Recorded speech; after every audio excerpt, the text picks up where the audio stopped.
Olá pessoal, tudo bem aí com vocês? Olha, faço questão que você fique atento ao que nós estaremos trazendo para você agora aqui no canal. Preste muito atenção. Este que está na tela é o deputado federal Kim Kataguiri. Inclusive, ele acaba de publicar no seu canal oficial uma entrevista que ele deu à Jovem Pan no programa Morning Show, aonde ele vai falar sobre uma denúncia, na verdade, que ele traz referente ao conhecimento documentado e a omissão do ministro Flávio Dino em relação ao dia 8 de janeiro de 2023, de que ele sabia de tudo, tudo estava documentado, ele foi informado. O Ibanez Rocha, o governador do Distrito Federal, agiu conforme a orientação ao qual o ministro recebe de maneira privilegiada. O Kim Kataguiri está dizendo que o ministro deve ser processado na Câmara, deve ser afastado do cargo e ter os seus direitos políticos cassados ao longo dos anos por conta de ter sido omisso, de não ter tomado as providências cabidas por obrigação como ministro da Justiça e Segurança Pública do Brasil. Vou trazer para você o áudio agora na íntegra desta entrevista. Preste bem atenção e vai comentando aqui embaixo, porque desta vez podemos sim dizer que o barraco caiu para o dinossauro. Vamos lá. Ô Kim, você tem um documento importante para apresentar aqui para a gente que atesta que o ministro Flávio Dino já tinha conhecimento, é isso, sobre o dia 8 de janeiro? Exatamente, eu trouxe aqui para vocês com exclusividade, estou aqui inclusive em mãos, mas também enviei digitalmente aí para vocês, um documento que prova que o ministro Flávio Dino mentiu. Não só ele recebeu o relatório da ABIN, como ele recebeu um relatório do próprio delegado-geral do seu ministério, o Ministério da Justiça, avisando que, e aqui eu vou ler o que está no relatório, Foi constatado aí pelas informações coletadas até o momento, o grupo pretende promover ações hostis e danos contra os prédios dos ministérios do Congresso Nacional, do Palácio do Planalto, do Supremo Tribunal Federal. E o outro ponto também colocado pela polícia é de que há intensa movimentação em todo o país com o objetivo de se reunir na capital federal grande quantidade de manifestantes que, dentre outras ações, teriam a intenção de tomar o poder. Ou seja, o ministro sabia e mentiu que não sabia. E mais do que isso, logo depois de receber esse ofício do delegado do geral, do Ministério da Justiça, o ministro Flávio Dino enviou um ofício para o governador do GDF, o Ibanez, pedindo apenas que fosse bloqueada a rodoviária. E o governador bloqueou a rodoviária. Mas, para além disso, ressalto outra coisa. Olha, isso é um ofício do ministro Flávio Dino para o governador do Distrito Federal. De que data isso, Kim? Isso no próprio dia 7, um dia antes de acontecer os ataques. Reforço que o Ministério da Justiça e Segurança Pública e as forças federais estão monitorando o referido movimento e encontram-se à disposição para emprego imediato em caso de necessidade, a fim de resguardar o patrimônio da União. Ou seja, o ministro Flávio Dino, primeiro, mentiu dizendo que não sabia. Ele recebeu um relatório não só da ABIN, mas do próprio ministério dele,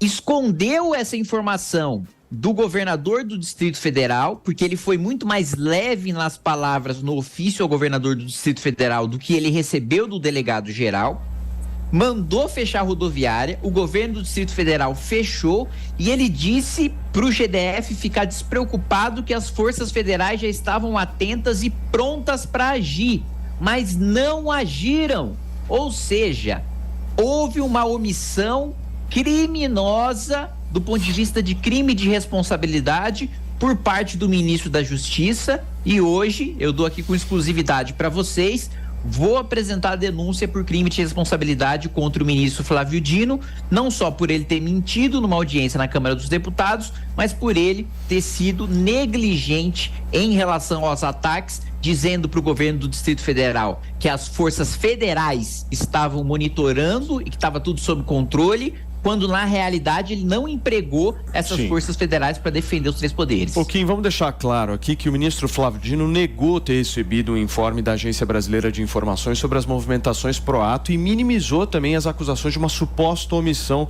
Bem, isso que o deputado federal Kim Kataguiri disse aqui. A gente confere o que disse o ministro. Inventaram e repetem a exaustão, como se repetir transformasse uma mentira em verdade, que eu recebi um mítico informe da ABIN, que é tão secreto que ninguém nunca leu, nem eu mesmo.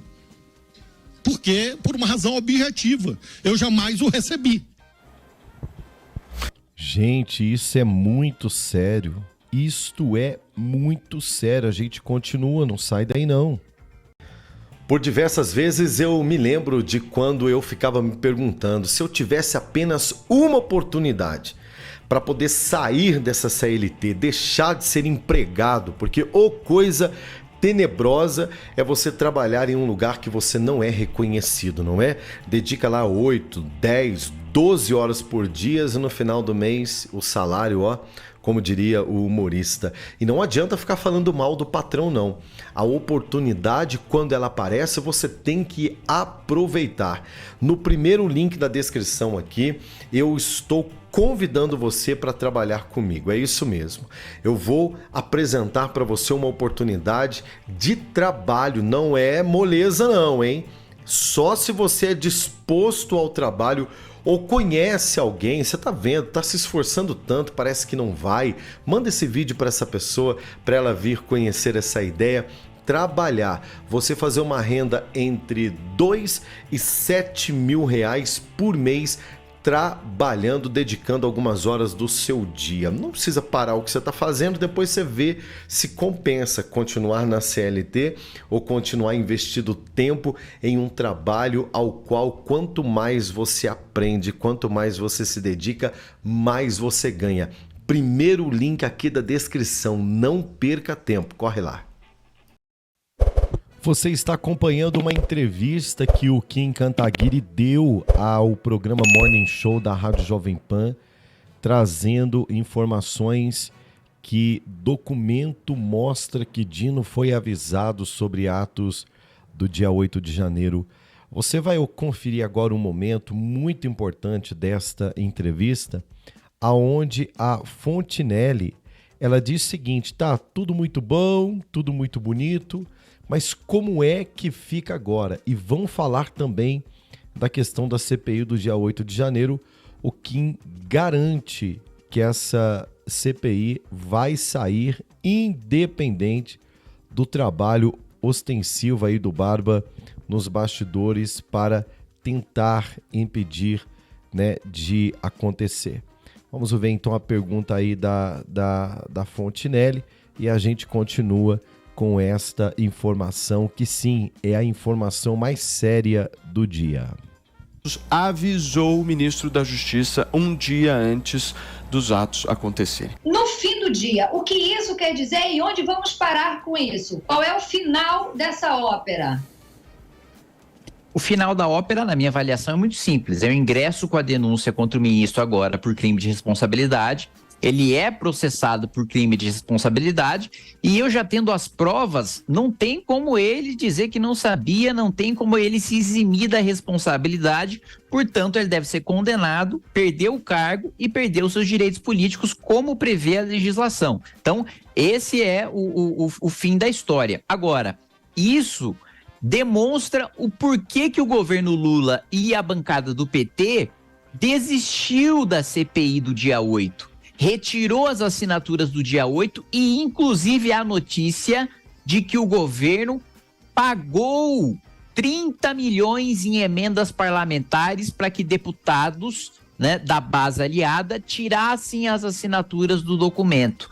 Mas, para a infelicidade do governo, já há assinaturas necessárias, né, para instauração da CPMI, já foi protocolado, ou seja, quem assinou não tem mais como tirar a assinatura, e Rodrigo Pacheco é obrigado a abrir, porque o regimento comum entre Câmara e Senado diz que é automática a abertura assim que atendidos os requisitos formais. Os requisitos foram atendidos. Rodrigo Pacheco precisa abrir a CPI. E se ele não abrir, basta a gente ingressar com um mandado de segurança no Supremo Tribunal Federal, como foi feito na CPI do Covid. Ele não queria abrir. Entraram no Supremo, o Supremo disse, é direito da minoria ter CPI, não é um discricionário do presidente. Então, se ele não abrir, nós vamos entrar no Supremo. Vai ter CPI do dia 8 de qualquer jeito. E pode ser que a gente descubra que, para além do Flávio Dino, outros ministros também tenham responsabilidade, né, na omissão dessa invasão, como o GSI e o próprio ministro da Defesa também.